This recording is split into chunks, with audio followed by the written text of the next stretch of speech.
నమస్తే అండి అందరికీ. ఇప్పుడు మనకి కార్బన్ అండ్ ఇట్స్ కాంపౌండ్స్, ఇక్కడ ఏంటంటే కార్బన్ కాంపౌండ్స్ యొక్క మెల్టింగ్ పాయింట్లు, బాయిలింగ్ పాయింట్లు అయితే మనం ఇక్కడ చూడబోతున్నాము.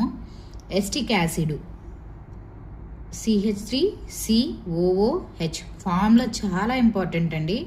చాలా బాగా గుర్తుపెట్టుకుంటేనే మనకి ఎగ్జామ్లో ఇలా ఫార్ములాస్ అడుగుతారు, లేదంటే ఫార్ములాస్ ఇచ్చి వాటి నేమ్స్ అడుగుతారు. ఇవన్నీ కూడా మనం జాగ్రత్తగా చూసుకోవాలి. అలాగే melting point, boiling point. Acetic acid melting point వచ్చి 290 కెల్విన్, బాయిలింగ్ పాయింట్ వచ్చేసి 391 కెల్విన్. అలాగే క్లోరోఫార్మ్స్ CHCl3, ఇది క్లోరోఫార్మ్ యొక్క formula.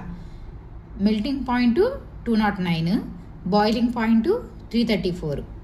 Ethanol CH3CH2OH, melting point వచ్చేసి 156, బాయిలింగ్ పాయింట్ వచ్చి 351. Methane CH4, melting point 90, boiling point 111.